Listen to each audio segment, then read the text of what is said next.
the old JavaScript fatigue question, like, okay, is it too complex to use JavaScript? JavaScript has always been a mess. That was the great thing about it. That's why it grew so fast. That's why the same way Wikipedia would not have been possible in an organized fashion, but it just grew like wildfire, and then basically people started organizing it later on. And I think the same thing happens now with JavaScript.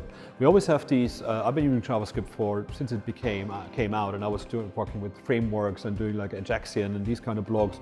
Back then we had like 500 different JavaScript libraries that did only Ajax and DOM manipulation. Now we got thousands and thousands of NPM packages, we got thousands and thousands of things. Of course people are excited. It's really easy to throw something out on open source and see if people like it. I think there is a danger that we're getting too excited about releasing things. We're actually more excited about winning Hacker News for the day and bring out that cool new thing.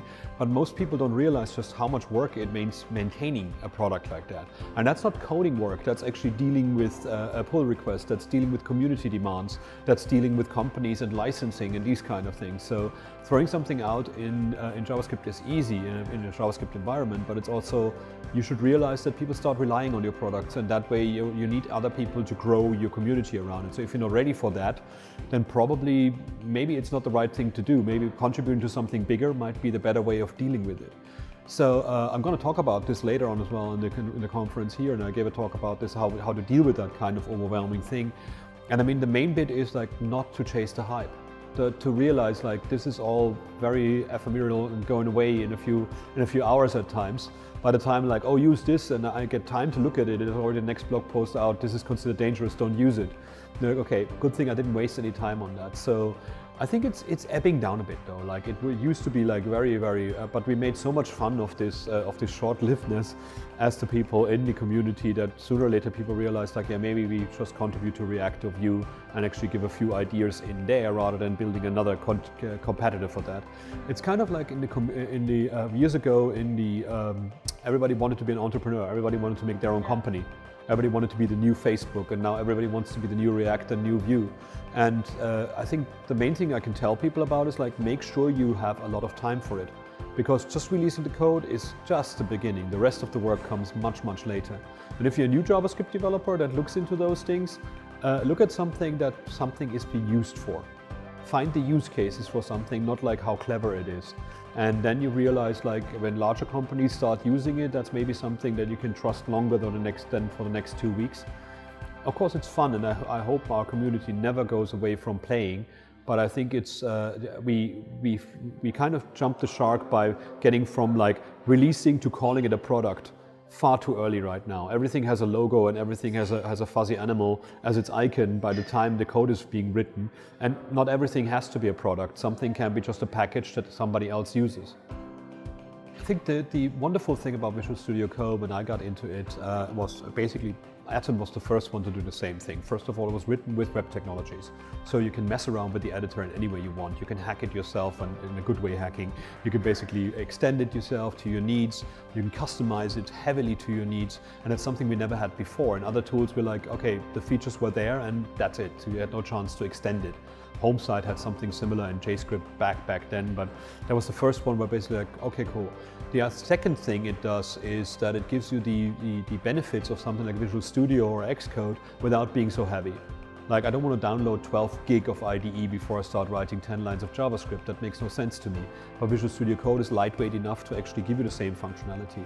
When it comes to making you a better developer, I'm talking a lot about this right now, that not because it's a product that we work on, not as a product that is part of my company, but it helps people start developing and learning not to make mistakes while they're coding. Much like when you're using Word or using any text editor that gives you squiggly lines when you type something wrong, you actually get the same thing in Visual Studio Code and similar editors. Like the linting and the testing of your code is already built into the system. So you never have to jump that extra hurdle to go to debugging, because you never make mistakes. It tells you upfront while you're doing it that you're doing it wrong. And then also with the right packages or the right extensions, it explains you why you're doing it wrong and how to fix it. And that's a thing is invaluable as a learning experience. So instead of having to know everything, the editor knows for you, and you can just concentrate on writing your code. And basically, when you do a security problem, it says like, by the way, this is not secure, don't publish this. And this is, I wish more tools had that, because then you cannot release terrible code. So the hackability, the openness of it, and that it actually tells you what you're doing while you're doing it is something that saved me a lot of time, especially when I do coaching or training. Now the collaborative editing as well, that basically when I do job interviews or when I do interviews, I code together with people in the same code live, much like having a Skype conversation or a WhatsApp conversation. And this is just wonderful as a teaching tool as well, and not just like describing in an email, oh, here's your mistake and do this and this. You just like change 2 things, see, now it works. And it's wonderful that we have these tools. A very important thing is to remember that most of these things are available for you as APIs, even like as libraries that are built on device itself, and you can run them there. So any input form, any text form should actually understand human sentences, and you should have an NLP system in the background. There's several to choose from. And even if you don't tell the user, it would allow you to actually get more information out of what people enter, and it would teach your users to write longer sentences and do better queries rather than just putting keywords next to each other and then being annoyed that they don't find anything. The same way any image upload facility should automatically analyze the images and then gives you an alternative text. There's far too many images online that are not having an alternative text, so that means search engines can't find them, and it means furthermore that people who can't see will never actually know what is that image. So it's a necessity to have an alternative text, but you don't want to write them, so having a system that analyzes the image and creates an alternative text as an opportunity to say like, okay, you uploaded the image, this is the alternative text, is that okay, press that button, or don't change it and automatically add the automated alternative text. Facebook does that when it says like image may contain, that's already that thing. That's one thing to do. Allowing things like fingerprint and facial recognition instead of password fields might be a good thing as well. There's a new standard called FIDO, which is now available in most, well, not most browsers, but will be available in most browsers. It's already in Edge, where you can use fingerprint or facial recognition instead of having a password field. And how many times were you annoyed about forgetting your password or having like weird rules what your password could be? So we're past that kind of thing. Machines are actually clever enough to do these. So try to tap into those things to make your interfaces more intelligent. Use sentiment analysis on comments, for example, to realize who are the most annoyed users, because the other ones you want to answer first. Find out how much of a video is happy, sad, or neutral, to actually show people like, by the way, if you're unhappy, don't watch that video because it's a sad video, kind of thing. All these kind of APIs are available to you to do something useful with them.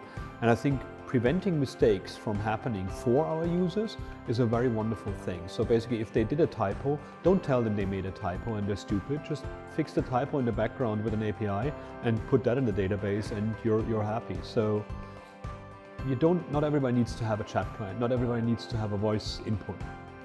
But the intelligence that powers those 2 things is basically language analysis, and it's voice analysis and voice to speech and speech to voice. All of these are available for you as well. So I don't think everybody should be going for like, press this button to talk to my website. I don't want to.